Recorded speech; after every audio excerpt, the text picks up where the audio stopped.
kind of disagree with that. I think much better is kind of a network of informed actors all sharing information, right? Do you have risk? Yes. Do you have a risk assessment? Yes. Do you have an idea of what's dangerous or not? You do as well. And so let's share information, kind of like dolphins saying, hey, the fish are coming, to talk about dangerous actions or identities that aren't trusted anymore, or people aren't using trusted devices or whatever else, and saying, whoever's listening, we're broadcasting this information out so that you, another component in my client's infrastructure, can take the appropriate informed action. Now, just like the dolphins and the fisher people, the dolphins give the signal, the fisher people don't have to throw their nets. They have complete volition. They have complete control, right? They can just sit there and do nothing if they want. Shared signals is a way of sharing information about identity context that gives that freedom to the receiver of the information.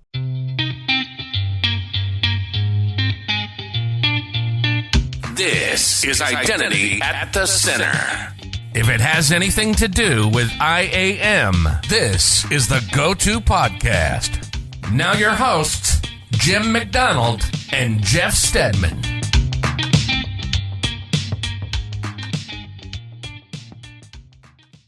Welcome to the Identity at the Center podcast. I'm Jeff, and that's Jim. Hey, Jim. Hey, Jeff. How are you? Not so bad. Yourself? I'm doing good, man. I've got all my beverages lined up. I've got coffee, Pepsi, water.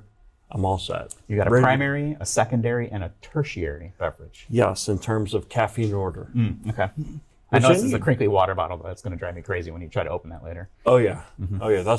You see, Jeff, I do things to drive you crazy. Yes. I think all of the listeners and viewers know that by now. Yeah. I think it's an accurate statement. Yeah. So, Ian, for those of you who are watching on YouTube, you'll see I'm wearing my white jacket with black lapel, so it's like a white tuxedo jacket. And Ian Singh made a comment on one of the pictures of us from the Authenticate conference that said, "I've never seen Jim and Jeff wearing the same jacket." Mm-hmm. And that's because I'm kind of known for wearing silly jackets. Yeah, it's actually not silly; it's just a nice jacket. But you know, it's kind of like within the spectrum. It's off the spectrum in terms of, you know, bold style. It is definitely a bold style choice, whereas I am more of a traditional, you know, blue sport coat. I love the blue polo. This is my jam, so I'm happy when I don't have to wear a jacket or anything like that. You like to do it. Me, no, I'd rather be cool. Temperature-wise. I'm not going to give you that opening to get at I'd rather be cool. So we're here at SailPoint Navigate 2024 in Orlando, which you know is my favorite place in the world. Yeah, exactly. When it's 70 degrees, you're hot. Yeah, it was last night. It was 70 degrees, and it was like, I think 146% humidity. So there was like, you know, water literally just forming in the air. But yeah, most of the time we're spent indoors in air conditioning, so that's good. Yeah, and the thing is, like, the allergy, you know, people don't tune into the podcast to hear about the allergy forecast in Orlando. So we can probably cut right to the good stuff. I will say that one of the requests I got from a person named Rainer was a Navigate discount code. By the time this airs, it's going to be too late for this information to be valuable. But what I will commit to is that I'm going to keep that in mind, thinking about international conferences and getting discount codes. Because I think that's one of the reasons people listen to the podcast, right? Is that we're able to get these special discount codes, put them all in one place. And what we always commit to is that we won't publish a discount code unless it's the best one that's out there. Mm-hmm. Yeah, we don't want to be in competition with better codes. That's a losing argument for us. So I do keep them on our website. So if you go to our website, idacpodcast.com, and you scroll down a little bit, you'll see whatever the current discount codes are. So I have it on there. Identity Week actually gave us discount codes for all around the world. So when they had their Europe, the America, and the Asia conference, that same code worked for all that. But yeah, we will keep that in mind and try to get as many as we can. It doesn't cost anything for us. Doesn't cost anything for, you know, the person who uses it. And if somebody wants to partner with us to promote their conference or whatever and shoot us a discount code. You know, it does cost money, was us getting here. It does. It does cost money to get here. So thanks to SailPoint and thanks to RSM for bringing us out here and sponsoring this. So we're upping our video game slightly. We've got a RSM logo on that one. When we get to our guests, you'll see an RSM thing logo for that. So that is our day job that Jim and I do. And we are actually sponsors here at Navigate. So full disclosure, right? We're part of that SailPoint ecosystem when it comes to integration and things like that. So yes, thank you to SailPoint and RSM. And then before we get to our guest, we're going to talk about Gartner. Yeah, so the Gartner IAM Summit is coming up. It's December, 6th through 9th? I don't know. Sure. I don't want to start like a disinformation campaign and someone shows up in the Grapevine, Texas area and there's no conference. So check the dates. It's in early December and we have a discount code, IDAC 375. Guess how much that saves you? I'm going to guess $375. That's a good guess. I know. I'm just a savant when it comes to those numbers. So we will have a link to the registration in the show notes. And let's get on to today's main topic and our awesome guest who I've been dying to get on this podcast for a long time. Yeah, I'm really surprised it's the first time we've had him on the show. We're going to talk about SSF. We're going to talk about CAEP. We're going to talk about RISC. We're going to talk about SCIM events and a whole bunch of other IAM acronyms. Let me welcome to the show for the first time, Mr. Mike Kiser. He's the Director of Strategy and Standards at SailPoint. Welcome to Identity at the Center. Thanks for having me, you guys. Pleasure to be here. This has been a long time coming. We actually spent a lot of time last week for the Authenticate conference, and that was great. I want to talk about that. And then you're going to speak here tomorrow in real time. So today for us is Tuesday, October 22nd, but you're actually speaking tomorrow. And this episode is not going to come out till middle of November-ish, just the way things kind of work out. But I want to get into that. But tradition, first time you're on the show, we always like to find out our identity backstories. How did you get into the world of identity? Is it something that you chose or did it choose you? Good question. I think like most people, it kind of chose me, right? I started out in my early days, back in ancient history, looking to be a physicist, astrophysicist, astronaut, politician. There's a whole thing there. A real Renaissance man. Well, or drunk for a thirst for power or something, right? Eventually, though, I did some stuff in those arenas, not the politics stuff, but the physics and astrophysics. But eventually wound up graduating from the glorious University of Texas, Jim, with a computer science degree. And then looked around for kind of hard problems. And one of those was security. And so kind of thinking about how to make sure people had the right access, but more from a authorization, authentication perspective, and then kind of did different things with IBM for about 16 years and wound up at SailPoint. So it wound up combining multiple streams of what I've done over the years, the technology side, but also the culture impact to what is called normal people side. I love things that combine different areas and different angles on the same problem because it just helps people understand it and grasp it. And I like questions that have no real straight up solid answers. So I think you have the job where a lot of people are like, I want to do that. I want to spend all my time working on standards and getting on stage and speaking at conferences. Like, how does somebody become Mike Kiser? How does somebody work their way into a role like that? First off, that's a terrible idea to become Mike Kiser. I think that you always see the surface level of everything. So I think while speaking and writing is very visible, unless you're doing something of substance on the back end, it's kind of all for naught, right? I grew up with a father who was in public relations, and so I grew up speaking and writing, and then I also had the technical side. But I've always tried to find things that kind of combine those, right? Putting things in ways that people can understand and grasp and use, and talk about the next dinner party and not bore the entire room, right? That's all kinds of things. So having substance, working on something, either standards or developing products or educating people, whatever it is, and then doing the other things on top of it is possibly the way to go. I've got to figure that there's a lot of like doing the extracurricular, right? Because I'm trying to get for somebody who's trying to figure out the path to become in the position or the type of position that you're in. This is my belief, is that it's working a lot of overtime, not overtime like for a job, but volunteering to be part of these groups, the Kantara Initiative, things like that. And getting in the know, but meeting people, networking, things like that.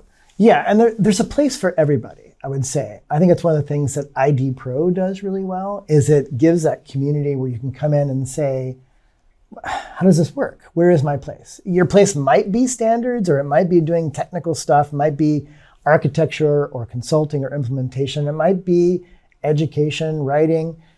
The danger is saying, oh, I want to be like that person, so I have to be exactly like that person.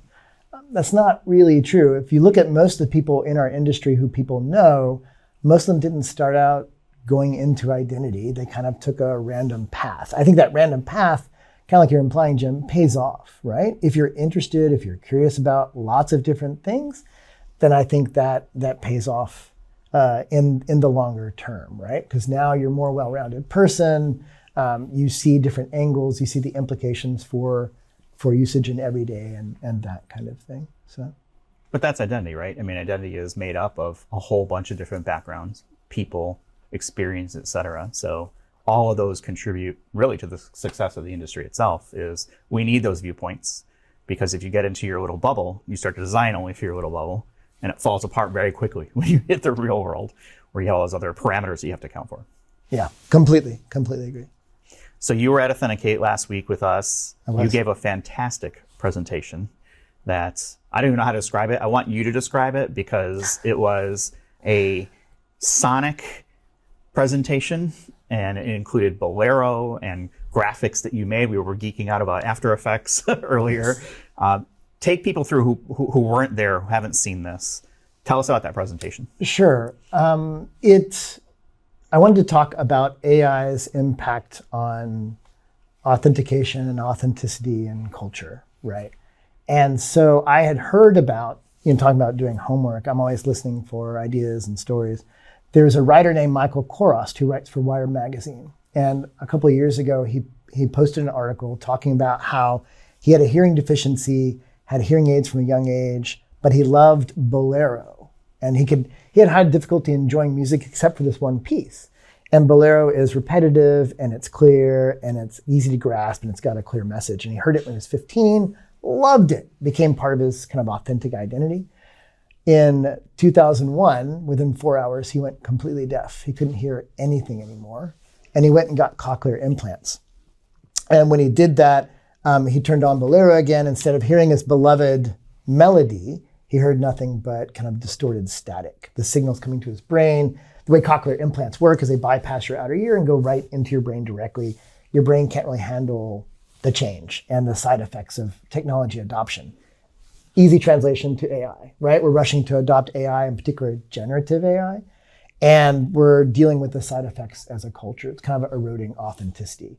You combine Korost's story with the story of Bolero, which pits technology with a rhythm section and a recurring melody for 18 long minutes. It builds up into this conflict with you in the middle, trying to decide what's going to win. Classic late afternoon thriller. Is technology going to destroy humanity, or is humanity going to survive, right? Listen to the song. It's pretty great. I think, Jeff, you did recently. That poses the same questions we should be asking ourselves. What is being ceded to AI and technology and these kinds of things? So I was raising some of those issues, from claiming authorship versus using AI as a tool, to wholly ceding control. There's a mayoral candidate in Cheyenne, Wyoming you could vote for who's a chatbot, literally, or dealing with grief and loss through AI creations. It's all those questions we need to ask. What's being ceded to technology? And then in the end of the thing is, I totally ruined my whole talk, is that cochlear patients actually, their brains remember what the truth was, that they knew the sound to be. And so those signals eventually get remapped in their brain to that truth. And so my argument was, we need to remember our authentic humanity and embrace those use cases, whether it's a personal assessment of what we do, or using ethics canvases to guide our use of AI, or supporting data provenance efforts through things like watermarking and the like, or combating disinformation campaigns. Or the closest one to my heart right now is the Death and Digital Estate with the OpenID Foundation, where we're trying to give people volition over their digital life and their digital identity, even after they're gone. How they're represented, how they're preserved or not, how to get their control for the resources, all that kind of stuff. And so, like I said, I wasn't trying to say, hey, here's the easy solution, because I don't think there's necessarily an easy solution. It's more of a, let's think about this, and as a collective, as a community, have these discussions so that we can try and safeguard as much of what I would consider to be authentic humanity as we could. So It was a really good presentation. And you gave homework at the end. I did. And if we have time at the end of this show, I want to get back into that homework. Because I shared with you kind of before we hit record, here's kind of what I thought, but I'm curious to see and have that kind of recreate that discussion. And you're here at SailPoint Navigate, just like obviously we are, and you're going to give a conversation tomorrow around CAEP, RISC, and SCIM events. Give us a preview of what we can expect to see for that. Yeah. So with that talk, I'm starting from kind of the ground up with the shared signals framework and what that implies for all of us as practitioners. Since this isn't going out till later, I can tell you what I'm talking about dolphins. The reason I'm talking about dolphins, in South America, there is a pod. What is a group? Pod of dolphins. Pod of dolphins. Mm-hmm. Okay. Ooh, nailed it. Pod of dolphins that cooperates with fisher people on the coast to the point where the dolphins swim up, people with nets are waiting on the shore. The dolphin gives a signal. The fishermen cast their net. The dolphins drive the school of fish in. The nets descend. They catch fish. As they do, dolphins come in and take a couple fish, and everybody's happy. Scientific paper released early last year, shows that cooperation makes people catch more fish, makes the dolphins survive longer because they're not caught up in other fishing mechanisms. So mutual cooperation is the name of the game and benefits both. Combine that with the idea that the dolphins are giving a signal saying, hey, you need to know the fish are coming, and they take action on that, is a great stand-in for shared signals. Because the whole idea is to say for far too long, we've been isolated in our knowledge base. Vendors tend to say, we have all the information you need, just buy from us or our suite of products and we'll solve every problem you have. I kind of disagree with that. I think much better is kind of a network of informed actors all sharing information, right? Do you have risk? Yes. Do you have a risk assessment? Yes. Do you have an idea of what's dangerous or not? You do as well. And so let's share information, kind of like dolphins saying, hey, the fish are coming, to talk about dangerous actions or identities that aren't trusted anymore, or people aren't using trusted devices or whatever else, and saying, whoever's listening, we're broadcasting this information out so that you, another component in my client's infrastructure, can take the appropriate informed action. Now, just like the dolphins and the fisher people, the dolphins give the signal. The fisher people don't have to throw their nets. They have complete volition. They have complete control, right? They can just sit there and do nothing if they want. Shared signals is a way of sharing information about identity context that gives that freedom to the receiver of the information. It's not prescriptive, it's descriptive. This is going on, heads up, you choose what you want to do, right? And I think that's important and important to the success of the standard. But a tool originally talked about CAEP at an internet identity workshop. I was there, it was really great. And he kind of launched this discussion. But as it's grown, I think those kinds of keys help with the ever-present struggle within standards of incentives, right? What's the incentive for a vendor to support it or someone to adopt the standard? It has to be mutually beneficial. And so I think that's really helpful, if that makes sense. So I love the analogy because that brings it to a level that I think everybody can understand, like, okay, what are we aiming toward? What I want to talk about is the shared signals framework. So this framework, who are the actors in the framework? Who's providing the information? Is that applications? Is it infrastructure? Give us some examples. Who's receiving it? What are they doing with that information? And then from a framework standpoint, is this going to be like an industry standard is that how you see it playing out? Yeah, I think it's important to sense that a lot of times people conflate some of these terms. They combine them and think they mean the same thing. You'll hear shared signals framework. You'll hear CAEP, which is continuous access evaluation protocol. You'll hear RISC, which I don't remember what the actual expansion of that acronym is. RISC and incident sharing and collaboration. There's a lot of ands in that one. Right, and so you'll kind of hear those together, especially CAEP and shared signals. So first thing I want to say is that shared signals is the transport layer, kind of pub sub, sender, transmitter, receiver kind of vibe. CAEP is the one that focuses on some of the session-based use cases, which is great because that's where, as you're implying, people say, okay, why do I need this? What are some use cases that benefit me? Some examples. Say there is a single sign-on provider that knows that an identity has traveled impossibly or done something else, that they're going to take action now. And they revoke all of that identity sessions within their vision of the world. They send out a session revoked event, say, to an IGA vendor.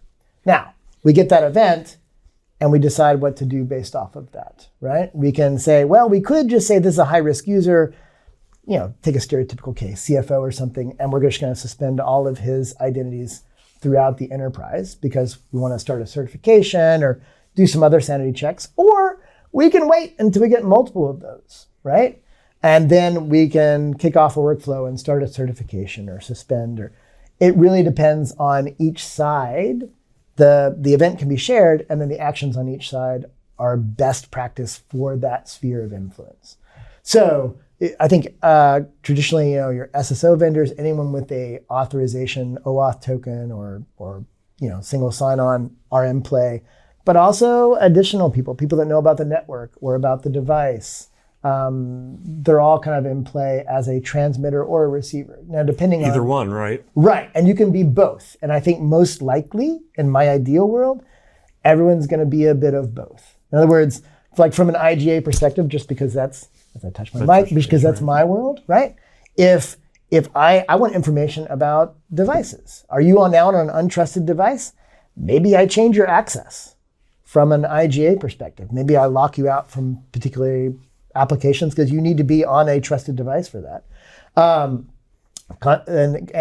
the other way around too. If I suspend an identity, what happens? Well, I use my connectivity layer to go out and suspend accounts throughout. But even if I do that immediately, and that takes effect immediately, a lot of those identities have OAuth tokens or some kind of session token with a time to live. And until that expires, Jeff can happily be Jeff, even though he's no longer trusted by the enterprise, right? And so it's those kinds of use cases where people are like, oh, we don't already have that today? And like you do in places with specific API, endpoints and that kind of thing, and there are other movements as well. But there's a lot of motion to make these all work together. So, and it's not just the extreme use cases either. You can change levels of access. If something changes in an attribute about a user changes, you can send out an event saying, hey, you probably want to reevaluate all the tokens for this user because their access has changed. And so moving to a continuous or event-based, to pick who you're talking to, right? Their particular flavor of it, it's a continuous process of evaluation. Every time I access something, in an ideal world, I want the latest information, the latest attributes, the latest version of the policy, all of that to be evaluated. And that's kind of what this does. So it's the idea then to have essentially, instead of a vendor specific, this is what we do for security. And I think we're familiar with things like, the impossible travel, conditional access, right? Any authentication provider typically will have that sort of thing. Is let's open this up to really the identity ecosystem or security ecosystem and say, hey, we've collected this data, we have this thing, and we're both a sender and a receiver of this information. So that leads me to believe that there is something that is sort of outside of a specific technology stack to collect all this information. Well, works? It's a standard. Mm-hmm. So if you were going to do this without shared signals, I would have to call up every vendor I wanted to integrate with. I'd have to say, what are your APIs? What are my APIs? My legal department would have to get involved. We all have to, it's a long road. And then anytime your API changed or my API changed, now we have to do it all over again. Regression testing, et cetera, et cetera. Using a standard to share this information means I can hook in really easily without that overhead, right? And so I don't think there's necessarily a centralized repository for this information. It's more like, hey, I know this, you might want to know. And the receiver signs up to say, hey, these are optionally the users I'm interested in or the groups of users I'm interested in, and here are the event types I'm interested in. And so you subscribe. You basically set up a pipeline, we call it a stream, basically, saying, I want all these types of events for this class of users, or just all these events, period. And then they either get pushed or pulled across the pipe. See, I think it opens up an opportunity for another part of the market. And we're kind of infringing here now in the SIM space, right? Or other sort of event and logging and monitoring type tools where, it is historically been, well, let me send you my Windows logs or applications logs, right, and it goes to the central spot. Now we've got a standard and say, okay, this is how technologies can interact, very similar to like SAML, right? And this is how we want to authenticate. Now we've got something to provide data around events that are taking place in a standardized way to say, if I wanted to, I could build a product that is a SSF type product, or maybe I'm a Splunk or some other, SIM, that's the one I can think of at the moment right now. Sure. Where I say, okay, we want to be able to, pull those into our system, because it's great to have it in one spot, but I think the true power here is, what if we could leverage our IGA platform and our IDP and our privileged access and maybe even a non-security platform like a Workday, maybe, where our people data is. Let's pull that all together and have sort of like this overarching ecosystem and say, here's Mike. Right. Mike is in Orlando. We know that. Here's what IGA is going to do. You guys do your own thing. But by the way, if we know this about Mike, let's put this somewhere where people can, receive that data and do other things with that. You will see, I do think you will see a space pop up for transceivers, translators of some of these signals, relays, those types of things, and architectural choices. I think that the impact I see is avoiding a single point of this is the keeper of the kingdom. You'll still have some of that. If I were an identity practitioner, I want a team working together, right? Now, each of them is going to have a different perspective. IGA is going to have a different perspective than my SSO will, than my VPN will, than my HR system, than my Salesforce, whatever, relying party kind of application. But what it does is it provides an event-oriented, close to real-time process for sharing information that didn't exist before. I'm sure people will suck it into a SIM, right? Mm-hmm. I feel like that's the natural inclination of a security team in an enterprise environment is, we want all the data and we want to do something with it. Right. I think the power, to me, the usefulness right now is actually giving that real-time response and control to all these individual distributed players. Mm-hmm. I don't picture a centralized hub for controlling everything about identity and organization. I picture, to use a, lingo, identity fabric kind of approach where there are deciders everywhere and informed understandings of thing everywhere, right? So it's more like that. And then when you couple on things that aren't just session based, then you start to touch more and more, not just CAEP, which does continuous access evaluation, but more account level things of the RISC stuff, suspending accounts, activating accounts, and then the more recent stuff, which I'm particularly excited about, which is the SCIM events, which could optionally sit on top of this.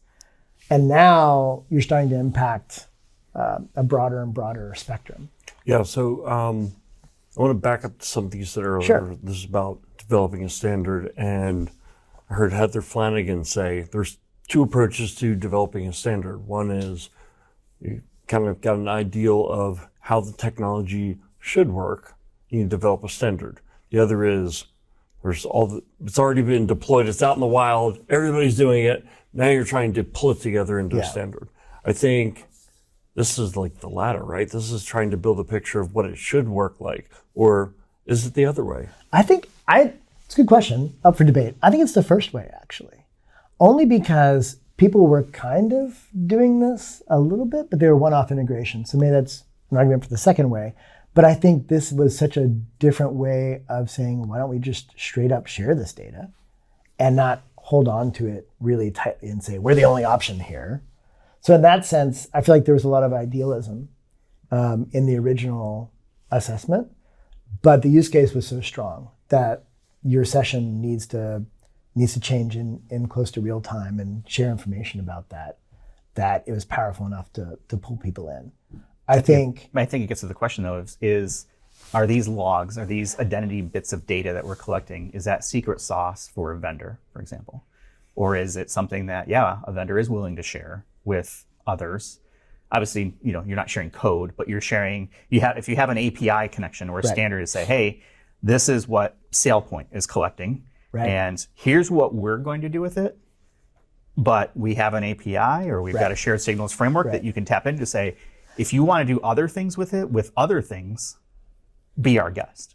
Right. And what you're hearing me too is that you're hearing me, the idealist, talking, because that's usually how I approach standards. It's not, how can we, it's always like, oh, what if we could do this? Wouldn't that be cool? And then I have to think about, well, how does this monetize itself, right? I think you're right. I think we're going to take this knowledge that we know, and we are also trying to monetize internally as a vendor, and we're going to make that known for other people to use. And I think that's the only way for us to use identity to protect things in real time. So that even kind of rules out a little bit of the SIM kind of stuff, because it's a little bit more after the fact. This is more right now. How can I share information for you so you can take a more informed choice? And if I know there's a danger, now everybody knows there's a danger. And that's got to be the way to go. Team sport would be my hot take. And I guess that's the key part here, is this is a real time. This is a quicker way to get that information, right? Because what we don't want to do is, where we've been for the last 20, 30 years is, hey, there's data sitting in our SIM. Yeah, we didn't do anything about it because the average breach takes like half a year to even discover, right? The name of the game is speed. So yes, I want my IGA platform to detect this thing, and I want it to move very quickly to mitigate risks that event might indicate. But the quicker that I can get it, not just in my IGA platform, but into other platforms, right? How do I control my IDP? Do I prompt for an extra MFA? Do I shut down access to a privileged access management vault, right? There's all kinds of stuff that can happen. And that orchestration really, I don't think can happen unless there is this standard to communicate that these events are even taking place, right? Totally. And what you're also seeing in the industry is a slow move to event-based architectures. And this is a reflection of that as well, right? Are you going to use shared signals to do everything and every identity and every application? No, right? Because it's not worth it. Right now, it's not probably in your best interest because of speed and scale and other reasons to put event-based architectures everywhere. Some applications, some portions of them, yeah, I think it makes a lot of sense. And so while you're seeing vendors in the interop, right, I think you're going to see more and more relying parties and application owners and that kind of stuff adopt it as well, because like, oh, that information is available to me? Because if you think about it, say SCIM events where you're updating information about the account, or about the attributes, about the identity, right? If you have that in place, well, now I've got a policy in my application that's only as good as the last update of that information, right? So it's like updating a policy information point saying, hey, attributes about Jim have changed. Everyone needs to know this so that when you go make the decision, you're making the right choice, right? And so that is really powerful, because now we're into the authorization space, we're into the policy space, it's all of this working together, right? The stuff that's going on in OAuth, the stuff that's going on in shared signals, the stuff that's going on in SCIM, and in all these various working groups kind of combining to... So Jeff made the point about having one place. I want to go even further and say, why, because I think you were talking about within your enterprise, but why couldn't there be one place that everybody goes to get these signals, right? Or maybe there's a commercial landscape where a couple companies focus on this, and it's pulling signals from all the major IDPs, social networks, Microsoft, and building one picture of, these are the identities that look to be compromised, rather than it being kind of a competitive advantage. Why not all kind of row in the same direction? Because we're all trying to solve the same problem, which is don't get compromised, right? Right. And if everybody's contributing, everybody's pulling, it seems, maybe I'm being too idealistic. What do you think? Well, I think first off, this is a distributed approach, right? So we're not going to have necessarily one repo with all this stuff. It's live events being sent back and forth. So that kind of, to have one repository kind of defeats a little bit of the way the approach is done. Secondarily, not every vendor is going to buy in. Not every app is going to buy in, right? And so to that end, there are major vendors that are not doing shared signals right now, and they have their reasons and their incentives for doing so. The idealist in me is like, why don't we all do this and just set it up, right? And then as a practitioner, what am I doing? I'm looking at my environment and my business policy and saying, this is what I want to see. And then I'm setting up those relationships. The technology is secondary. The technology just enables me to do this and share information in near real time, right? But it's really the policy and what I want to give people access to, and updating that in near real time. That's the key for me as a practitioner. So just like single sign-on, right, is commoditized right now, right? The policies, I want access to these 5 things. SSO and SAML is just the technology that lying behind that, right? And so as a practitioner, I get to decide, I want these people groups, these identities and these events, and I want this to happen and that to happen. When I talk to people, are like, well, what's going to happen when I do this? And I say, well, each end is going to make their own choices. Each application, each vendor, whoever it is going to say, this is the default action. We see something happen, we're going to suspend you and we're going to send out these events. And then the other side takes it in and has probably a default approach. But again, if I'm an identity owner, I want control over what that actually looks like, right? Just because you sell me a product that sends these massive alerts anytime anyone goes out and gets a taco, maybe I don't want, just so you have to go get a taco, I don't want to shut down your whole thing. So now I want we're talking modify. events that I can get behind. I want to know where there's tacos, so let me know. Please, how do I subscribe to that Taco event? as an event, right? Event Taco as a taco service. How about that? Yeah, there we go. So yeah, there's balance there, right? I think there will be people that suck all these things in and put them in a repository. I don't think that's really the idea, because we're trying to move to a real-time distributed kind of approach rather than let's build one big repository. Right. And I think you can be an aggregator and keep it real time. And so that was like, I guess I led with that minor point. My bigger point was, it feels to me like we need big tech to get behind this to say, all right, we've got massive numbers of authentication events. We have this repository of what we think are compromised accounts. But I think some of create that is an secret API. sauce for those vendors. That's Like that's a what I service hate. that people pay for. That's what I hate. And it does sound altruistic to say, hey, why don't we all do the same thing? But the reality is there are different vendors that are paying, they've done the work and they are trying to monetize that. They're saying, hey, if you join our IDP network, not only are you going to get this product, but we also have these other events and we can help do an internal sort of product specific thing around that. I'm with you. I wish there was more openness around that. And I think it's coming. I think there are large enough people in the working group, large enough people in the interop in December, that certain standards survive or die because of adoption, right? Look at SPML. May it die in a dumpster fire forever. But SCIM had a lot more success. Has it been 100% successful? Not at all, right?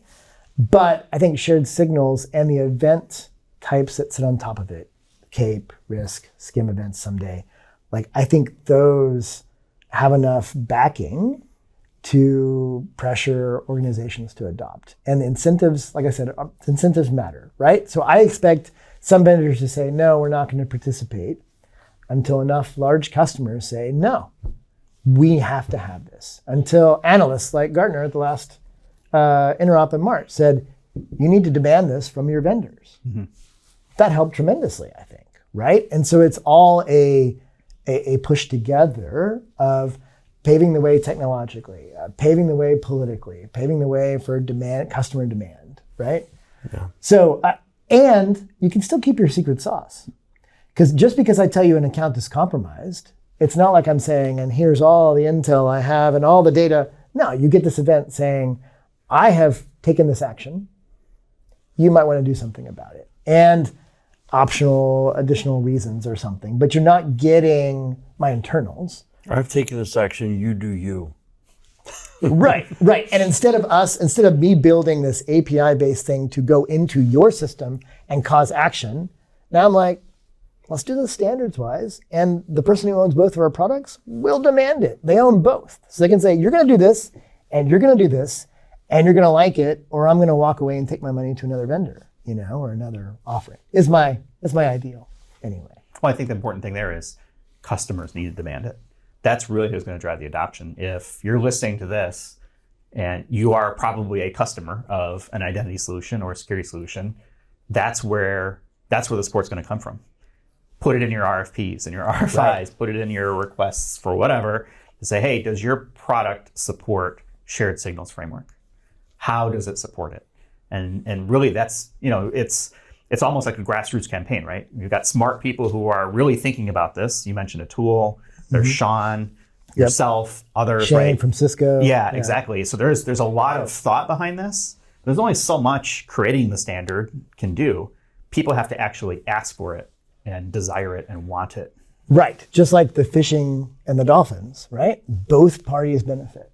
I think in the long term, we all benefit from this level of cooperation because just like the dolphins get more fish and the fisher people do as well, the same thing is true here. If our goal is securing the enterprise via identity, then let's cooperate. And I think we all catch more fish or something. We promised we'd get you out of here at a certain time, but they do have one more question. So we've had one of our most popular episodes. We had several folks like yourself help us out with a question. So we talked about what's the difference between IAM and digital identity. But now this term identity security has become popular. To me, this feels like it's the definition of identity security because it's taking the cybersecurity area and digital identity and combining it into a solution.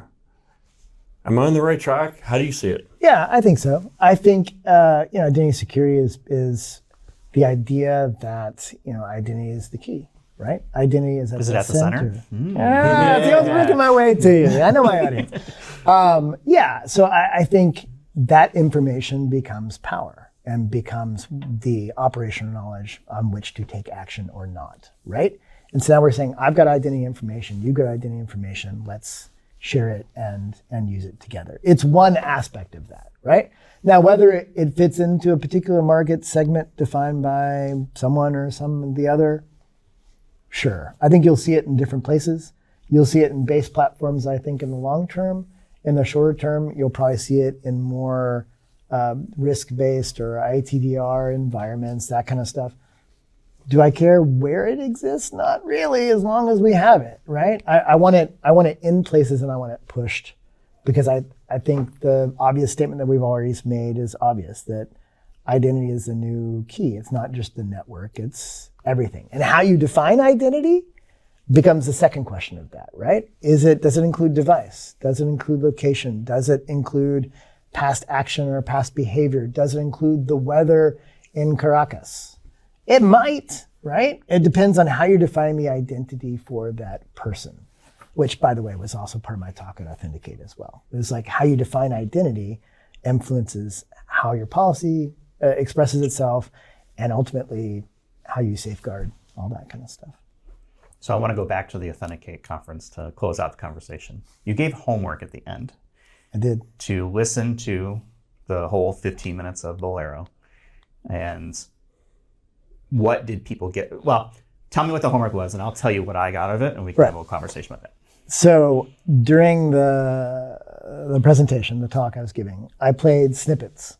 It's 18 minutes long. I had a 25-minute slot. I couldn't play the whole it's thing. Smart. Find a very long song and just play that. It's like playing a movie when you're in school. Right. So I played some, and I played the rhythm section, which represents technology, and I played the melody, which represents humanity, and they get louder, and they get basically opposing each other. And I described the ending of Bolero as amazing and crazy and brilliant and really fascinating and shocking. And then I told them I wasn't going to play it for them, to the audience, which people groaned, which is what I wanted them to do. But I said, go home and find 18 minutes and carve out the space and just listen to it end to end. I didn't say this, but you either love Bolero or you hate Bolero. But the homework I gave was, given my premise, just running with my premise that it's technology versus humanity, these two different sections, half the orchestra one, half the orchestra the other, the ending, I feel like, gives a particular point of view that Ravel has about which will win out. Will technology destroy humanity or humanity preserve itself against technology? And so I said, go home and listen to it and see what you think. And then come back and find me and tell me what you think Ravel's point of view was. So I did it. I did the homework. Okay. Because I'm a very good student. Good job. A+. A+ for me. Here's what I got out of it. Okay. Was two things. Triumph and finality. So it crescends and ascends throughout this entire, track, essentially. And the way that I perceived it was humanity overcomes and it's triumphant at the end, but there's an abrupt end. It's final and we're done. Ooh. And then you got me thinking earlier today, I was like, well, is the final because we lost? My thought was, okay, we won, it's triumphant, humankind has always risen up and somehow evolved or, accommodated or figured out, right, how to survive. We've made it this far. And then there's that finality of it. Yeah. How can it be final unless you lost? Well, that's the thinking part of it, right, too. Right. What's really fascinating also about Bolero is there's an article that came out a couple years ago. He and Edgar Allan Poe were contemporaries.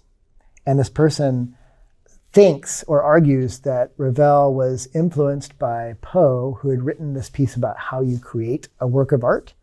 And Bolero mimics The Raven from Edgar Allan Poe, where there's 18 repetitions in each. There's the raven saying nevermore, nevermore in Poe's poem, and you have this rhythm section that is inevitable and just gonna hunt you down like a dog wherever you are. Whether or not that's true, I think it gives insight. I don't think Poe was necessarily an upbeat kind of vibe. And so that kind of would you say he's the original goth? Yeah, it kind of shades how I think about it, maybe. But the ending of Bolero after 18 minutes of the same thing over and over again, building up, it's always in this the key of C, I believe, the whole time. Right near the end, it changes to a different key, which you're like, oh, finally some change in this piece that's been beating me down. And then you get the melody of the rhythm section, but then, like you said, this is chaos at the end that, like, trombone's going rrr, rrr, rrr, and just noise, and then all of a sudden it just goes bam and silence. So I feel like he's worried that the machines are winning or that they've won. I was telling you earlier, I feel like if the humanity angle was winning, you'd have this like a soft landing almost. I would feel relaxed at the end of Bolero, and instead I feel myself just holding onto the table. So Mike, what minute are we in right now?